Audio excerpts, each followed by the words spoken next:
Exercise 14 question number 4 इसको solve करते हैं। Find values of theta. इसका मतलब है कि हमने इसमें जितनी पॉसिबल वैल्यूज हैं वो तमाम की तमाम फाइंड करनी है, यानी आंसर को जनरलाइज भी करना है। अब इस इक्वेशन में दो ट्रिग्नोमेट्रिक रेशियोज नज़र आ रही हैं, एक tan है और एक सीकेंट है। तो tan में या तो इसको कन्वर्ट कर लें या फिर सीकेंट में कन्वर्ट कर लें, तो फिर किसी एक रेशियो में कन्वर्ट करने के बाद इसमें आंसर फाइंड आउट किया जा सकता है। तो अब सीकेंट को tan में अगर हमने कन्वर्ट करना है उसमें तो स्क्वायर रूट आ जाएगा और ये टफ हो जाएगा, यानी कि वो जो इक्वेशन है वो क्वाड्रेटिक नहीं रहेगी बल्कि स्क्वायर रूट आने की वजह से ये रेडिकल इक्वेशन में कन्वर्ट हो जाएगी, जिसको सॉल्व करना थोड़ा सा टफ हो जाएगा। इसलिए हम ऐसा करते हैं कि tan का स्क्वायर मौजूद है, tan स्क्वायर को हम इजीली सीकेंट स्क्वायर -1 लिख सकते हैं, उसमें कन्वर्ट हो जाएगा सीकेंट में। तो इसलिए हम यहाँ लिखते हैं we know that tan square theta is equal to secant square theta -1। इसकी वजह से हम इसको लिख सकते हैं सीकेंट स्क्वायर थीटा -1 और माइनस सीकेंट थीटा और -1 इज इक्वल टू 0। अब ये secant square theta minus secant theta और -2 है। अब ये क्वाड्रेटिक इन सीकेंट थीटा है, ये क्वाड्रेटिक इक्वेशन बन गई इन सीकेंट थीटा, यानी इसमें वेरिएबल जो है वो सीकेंट थीटा हम टेक कर रहे हैं। ठीक है, इसके बाद अब देखें कि सीकेंट स्क्वायर है और -2। क्वाड्रेटिक इक्वेशन को सॉल्व करने के जो मेथड होते हैं उनमें से कोई भी आप अप्लाई कर सकते हैं। यहाँ पर मैं इसको मिड टर्म ब्रेक की तरह से सॉल्व करता हूँ। अगर मैं इसको सीकेंट थीटा को y समझ लूँ तो ये y स्क्वायर -y -2 है, तो इसको ऐसे कंसिडर कर सकते हैं हम y स्क्वायर -y -2। अगर ये वाली इक्वेशन होती तो हम इसे कैसे सॉल्व करते हैं, इसको हम इस तरह से करते हैं y square plus y -2y, यानी मिड टर्म ब्रेक हम करते तो इस तरह से आ जाती। सिमिलरली यहाँ पर भी हम यही काम करेंगे कि सीकेंट स्क्वायर थीटा है, इसे आप लिखेंगे plus secant theta -2 secant theta -2 is equal to 0। तो हमने इस टर्म को जो कि मिड में है इसको ब्रेक किया तो मिड टर्म ब्रेक हो गई।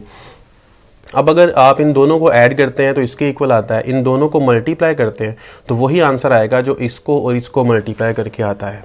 इसके बाद सीकेंट थीटा को कॉमन टेक करते हैं तो सीकेंट थीटा +1 रह जाएगा, यहाँ से -2 कॉमन टेक करने से सीकेंट थीटा +1 आ जाएगा।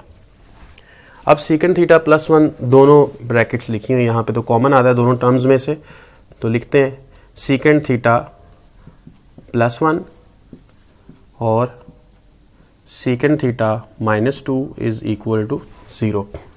दोनों ब्रैकेट्स का प्रोडक्ट 0 के इक्वल है, इसलिए दोनों में से कोई एक या फिर दोनों ही 0 हैं, तो हम दोनों को 0 के इक्वल लिख लेते हैं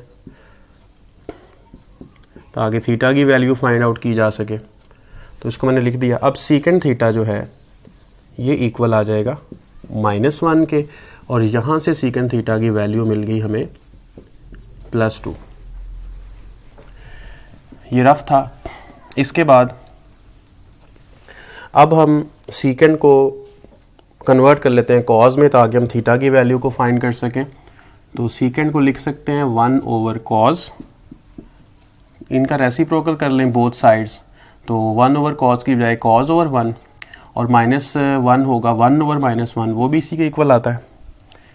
इसी तरह इसका जो सेकंड पोर्शन है इसको भी सीकेंट को 1/cos लिख लिया मैंने, इज इक्वल टू 2 है, reciprocal on both sides, cos theta is equal to 1/2।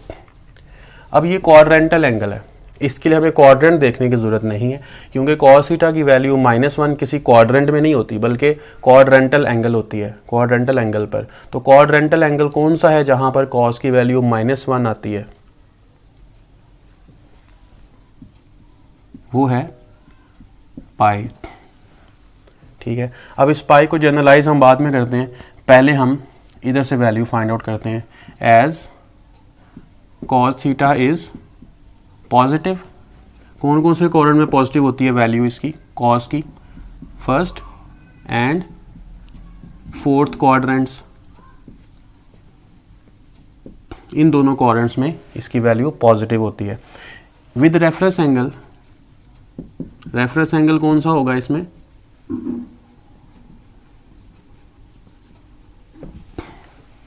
Reference angle कौन सा होगा, 1/2 कॉस की वैल्यू जिस एंगल पे होगी वही इसका रेफरेंस एंगल होगा। तो 1/2 इसकी वैल्यू होती है 60 डिग्री यानी π/3 पर। तो मैंने लिख दिया यहाँ पर π/3। अब फर्स्ट क्वाड्रेंट का आंसर लिखना है और इसके बाद इसके फोर्थ क्वाड्रेंट का आंसर भी लिखना है। तो फर्स्ट क्वाड्रेंट में आंसर जब लिखना हो तो ये वाला एंगल थीटा और रेफरेंस एंगल को एज इट इज़ लिख देते हैं, बस यही इसका आंसर होगा फर्स्ट क्वाड्रेंट में। और फोर्थ क्वाड्रेंट में आंसर लिखने का method 2π minus reference angle. Reference angle π/3 है तो हम यहाँ पे लिखेंगे फिर 2π माइनस π/3। एलसीएम टेक कर लें, 3 × 2 6 - 1 5π/3। ये दो आंसर्स आ गए, यहाँ से एक आंसर ये आया है। अब इन आंसर्स को जनरलाइज करना है। अगर हम जनरलाइज करके आंसर को लिख देते हैं तो तमाम पॉसिबल आंसर्स हमें मिल जाएंगे।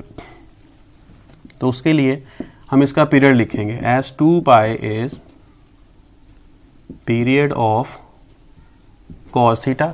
अब जो पीरियड है इस कॉस का, इसको n टाइम्स आपने करना है और n टाइम्स करने के बाद इन तीनों आंसर्स में ऐड कर देना है तो आंसर्स जनरलाइज हो जाएंगे। तो पहला आंसर होगा π + 2nπ। ये मजीद ऐड हो सकते हैं, पाई आप पाई कॉमन कर लें तो ये बन जाता है ऑड मल्टीपल्स ऑफ पाई। इसमें n जो है वो कोई भी इंटीजर हो सकता है। दूसरा आंसर टेक करते हैं π/3 को। π/3 में जब आप 2nπ ऐड करते हैं तो एज इट इज इसको लिखा रहने दें। इसके बाद थर्ड आंसर है इसका 5π/3, इसको लिख लें।